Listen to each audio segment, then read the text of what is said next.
तक तो जीतू को सीना की सारी सच्चाई पता चल चुकी होगी। त्रिवेदी जी ने बता दिया होगा उसे कि कितनी बड़ी धोखेबाज है वो शीना। पर लतिका अब तक आई क्यों नहीं है खुशखबरी लेकर? कहाँ रह गई है ये? आ गई तुम? बहुत जल्दी आ गई हो। वैसे तो किसी काम की भूतनी हो नहीं, तो चुटकी बजाते इधर से उधर पहुंच सकती हो कहीं पे भी। फिर इतनी बड़ी खुशखबरी देने के लिए इतना टाइम क्यों लगा दिया? जल्दी आना चाहिए था ना। जीतू को पता चल गया ना शीना का सच, बहुत पछता रहा होगा वो। सुनो ना, हम ना जीतू को ज्यादा नहीं सुनाएंगे, उसे बुरा लगेगा ना। हम एक काम करते, शीना का बोरिया बिस्तर बांधते और उसे अभी के अभी इस घर से निकालते। क्या हो गया? ऐसे क्यों खड़ी हो? चुप क्यों हो लतिका? भूतों को भी सांप सूंघता है क्या? छिपकली, जैसा तुम सोच रहे हो ऐसा कुछ भी नहीं हुआ। क्या मतलब? शीना ने फिर से हमें मात दी थी और इस बार उसने ऐसी चाल चली है कि हमें सनम के सामने खड़े होने लायक नहीं छोड़ा। ये क्या बोल रही हो? सीधे सीधे बोलो, क्या हुआ?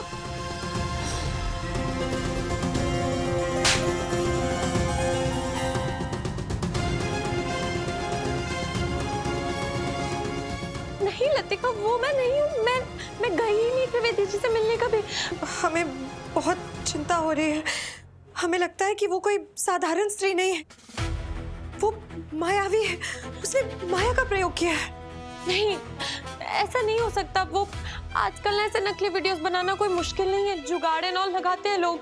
हो सकता है ये भी वही किया हो उसने। अगर ऐसी बात है तो ठीक है, लेकिन अगर उसने माया का प्रयोग किया है तो सनम की जान खतरे में। नहीं, बस बहुत हो गया। आज मैं उस चुड़ैल को नहीं छोड़ूंगी। आज जीतू भी मुझे उसका मुंह तोड़ने से नहीं रोक पाएंगे। आज मार मार के उसे घर से बाहर नहीं निकाला ना, तो मेरा नाम भी सावी नहीं। कहाँ जा रही हो? शीना को घर से बाहर निकालो, जो तुम नहीं चाहते हो। हमें तुम दोनों की सच्चाई पता चल गई। अब अपनी जलन और तकलीफ में तुम उस बेचारी को घर से निकालना चाहती हो। तुम समझ क्यों नहीं रहे हो जीतू?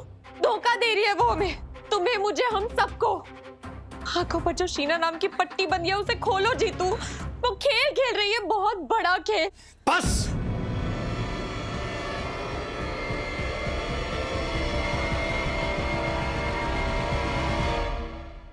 गुस्से में हम अपनी मर्यादा भूलना नहीं चाहते, वरना अभी हम तुम्हें तुम्हारी हद बता देते। जी तो करता है कि एक पल में तुम दोनों को छोड़ दें, निकाल दे अपनी जिंदगी से, लेकिन हम ऐसा नहीं करेंगे। पर तुम दोनों आजाद हो हमारी जिंदगी से जाने के लिए। सनम, ये आप क्या कह रहे हैं? मर गया तुम्हारा सनम, मर गए हम तुम दोनों के लिए।